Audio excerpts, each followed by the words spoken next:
Bonjour à tous mesdames et messieurs et bienvenue dans cette nouvelle vidéo. Aujourd'hui nous n'allons pas parler de classe préparatoire, d'école d'ingénieur ou de scolarité en général.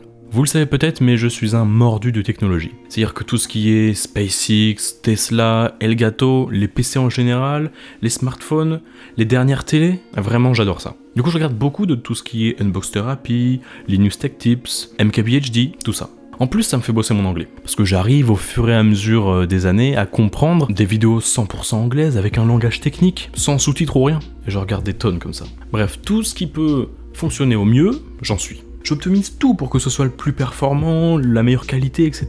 Vous le savez aussi, j'ai voulu me démarquer en lançant mon journal de bord. Personne faisait du montage, j'étais le premier. J'en ai fait, ça m'a détaché du reste. Tout le monde reste avec son téléphone, j'ai pris un micro-cravate. J'avais pris une light, j'ai pris une autre caméra. Bon, c'était une webcam, mais t'as compris. C'est beaucoup plus maniable que le téléphone où tout est en full auto et c'est terrible. Du coup, j'ai investi dans le matos, comme pour le son par exemple. Aussi dans les montages, dans les overlays que je fais en stream. Dernièrement, j'ai codé un truc en HTML, un overlay pour que ça prenne le moins de ressources sur mon PC et que ça soit le plus quali possible. Et j'investis aussi évidemment dans l'image. En parlant d'image, il y a certes la caméra, mais puisque j'ai pas vraiment les moyens d'investir dans un bon DSLR digne de ce nom, avec le bon objectif qui va bien. D'un, parce que ça coûte cher, et de deux, parce que ma priorité actuellement, en termes d'investissement, c'est le PC, parce que c'est clairement ça le bottleneck. Et vous l'avez vu peut-être dans les stories Insta, c'est ça qui m'empêche de faire des bons streams comme j'ai envie. Et par contre, il faut savoir qu'on peut drastiquement améliorer la qualité de l'image avec un seul truc, de la lumière. Vous voyez bien la différence entre cette image et cette image. J'ai rajouté une lampe du bureau qui pointe directement sur ma gueule.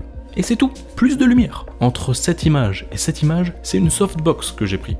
Ça veut dire plus de lumière, une lumière plus blanche, une lumière de meilleure qualité en plus, et une lumière plus diffuse. Après, si on veut aller encore plus loin, en éclairant encore mieux, en prenant plusieurs lumières, si tu agences bien aussi le fond derrière toi, et si tu fais un peu de déco, pour l'image, tu peux arriver à des trucs comme ça. Mais là, c'est next level, et j'ai passé des semaines, des mois là-dessus. Au fur et à mesure d'apprentissage, de mes erreurs, et si les connaissances AT27 que je prenais pour la qualité de l'image, c'est un tout. Aussi, il faut savoir que j'ai dû déménager mes affaires, parce que en fait, mes parents, ils habitent pas dans la même ville que là où je fais mes études. Donc, je n'ai pas la softbox sur moi. En effet, c'est beaucoup trop compliqué à traverser à travers toute la France. En revanche, pour avoir un éclairage correct, et donc une image digne de ce nom, j'ai dû trouver autre chose. C'est pour ça que j'ai contacté la société Neewer. J'avais déjà affaire à eux avec mon bras de micro par exemple. Et là c'est pour tester leur ring light, anneau de lumière en bon franchouillard qu'on adore. Donc Neewer ils font de tout, dans ce qui est du domaine de la photo, de la vidéo, de la lumière, mais plus du côté hardware, et à des prix vraiment intéressants. Ça va des softbox au panneau LED, en passant par les stabilisateurs gimbal,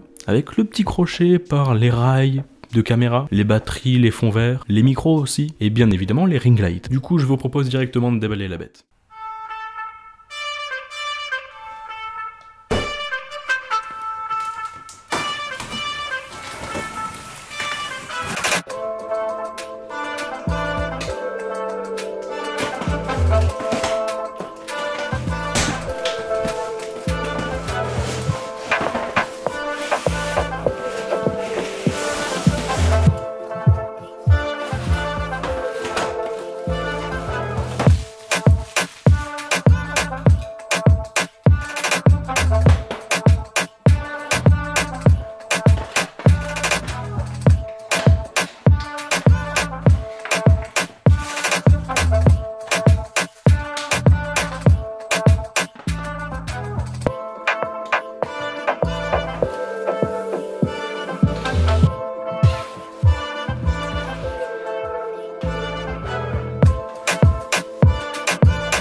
Je vous présente alors le RM18, un ring light de 18 pouces de diamètre avec puissance et température réglables, qui comprend aussi un pied en acier inoxydable, ainsi qu'une fixation vis pour y mettre ta webcam, ton APN, appareil photo numérique, ou bien ton téléphone, avec l'adaptateur qui est inclus directement dans la boîte. Et il y a un petit truc en plastique pour protéger la vis quand tu l'utilises pas. Alors le ring light il s'alimente avec le cordon d'alimentation et le bloc d'alimentation qui sont directement fournis. C'est la petite prise secteur qu'on aime bien. Alors petit bémol, il n'y a pas de batterie, comme on peut trouver sur certains panneaux LED. Après en même temps ça se comprend. C'est du 42 watts, c'est quand même relativement léger pour ce que c'est, donc en vrai on comprend le compromis. Et aussi c'est pas si cher que ça, donc on peut pas s'attendre à tout non plus. Pour ce qui est de l'interface utilisateur, les petits boutons, on a le switch on-off classique, la LED qui indique si l'appareil est sous tension ou non, et la partie la plus intéressante, les deux potentiomètres. Alors il y en a un qui est warm et l'autre qui est cold. Alors du coup non, il n'y a pas un potentiomètre pour la puissance et un autre pour la température, parce qu'en fait quand on se rapproche de plus près de cette surface plutôt opaque en apparence, qui est là en fait pour permettre de diffuser au mieux la lumière le long de l'anneau, on peut voir que les LED sont répartis en 4 cercles concentriques, en alternant chaud-froid, chaud-froid. Du coup les potentiomètres c'est un peu comme si tu avais les deux robinets, eau chaude, eau froide, du coup ça te permet de contrôler directement la puissance et la température souhaitée. Soit dit en passant, on remarque que c'est pas des petits quarts de cercle, des petits trucs en plastique comme on trouve sur les modèles un peu plus bas de gamme. Moi par exemple je travaille avec d'autres ampoules relativement chaudes, donc je reste sur les LED chaudes, mais si par exemple je choisis plus tard de partir sur l'anneau seul en termes d'éclairage, rien ne m'empêche de mettre tout à fond par exemple. Même si en vrai quand je dis à fond, c'est vraiment à fond. Alors du coup ça permet avec sa forme d'anneau, lorsqu'on met l'appareil qui capte l'image directement à l'endroit prévu à cet effet, d'avoir à peu près tous les angles de couvert par rapport à l'angle de vue. Du coup tout est éclairé, c'est nickel. Je sais que tu connais ce type d'éclairage. Il y a pas mal de youtubeurs qui l'ont. Le petit rond dans les yeux, je sais aussi que tu le connais.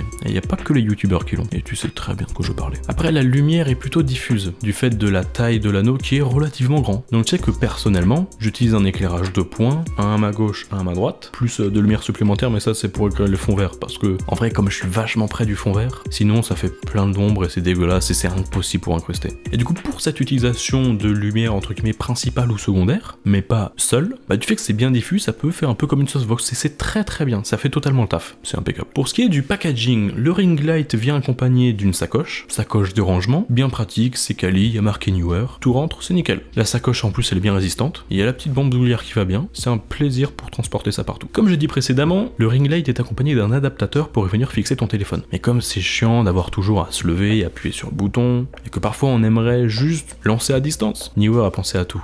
Il est aussi inclus une petite télécommande qui fonctionne tout simplement en Bluetooth. Ça fonctionne avec une pipelette qui est directement incluse dedans. Alors apparemment il y a deux boutons, un qui serait pour iPhone, l'autre pour Android.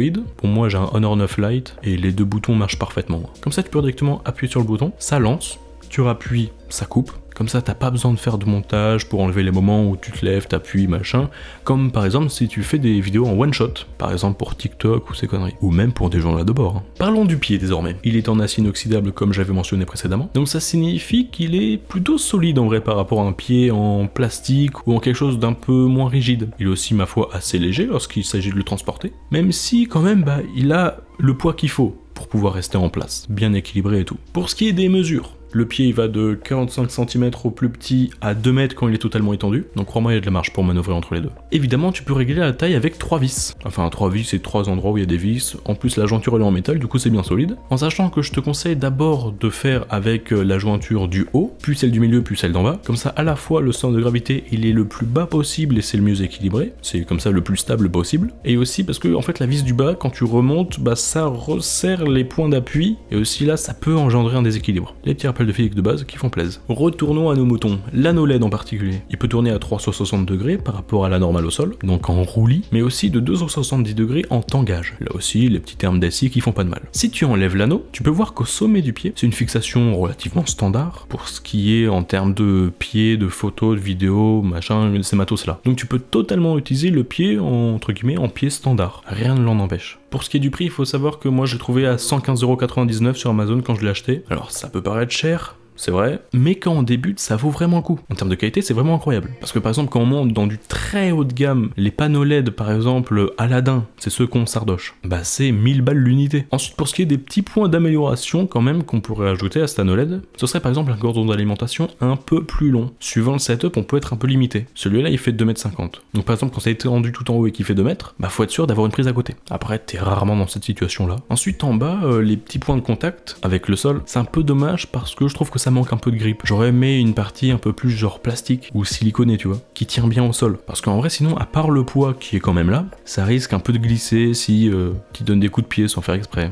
Ou s'il y a ton chat qui vient et qui touche pendant que tu recordes. Après, je te l'accorde, hein, au pire, tu fais gaffe et c'est bon. Hein. Théoriquement, tu touches pas à ta LED quand tu l'utilises. Aussi, les potentiomètres, ils sont un peu légers, il y a un tout petit peu de jeu. Ça peut donner l'impression que c'est un peu cheap, même si en vrai, ça change en rien à leur utilité. C'est tout à fait convenable. Hein. Et enfin, même si on peut aller vraiment fort en éclairage, je trouve que le cap, en fait, entre le stade éteint et la plus basse luminosité possible, je trouve que cet écart, il est un peu trop haut. Du moins à mon goût. Mais en vrai, à part si tu veux l'utiliser en ultra low light, mais que tu préfères utiliser en éclairage principal ou secondaire, en vrai c'est pas vraiment un problème. Hein. Du coup cette OLED c'est un vrai compromis pour avoir du matos semi-pro de vraiment bonne qualité, quand on a un peu de sous de côté, et qu'on est prêt à investir, parce que ça vaut vraiment le coup. Mais sans claquer des 1000 et des 100 pour autant. Voilà, c'était mon avis sur le RM18 de chez Neewer. Merci encore à eux de me l'avoir envoyé. Le lien vers ce produit est disponible dans la description directement. J'espère que la vidéo vous a plu. Sur ce, je vous laisse, je vous dis à la prochaine.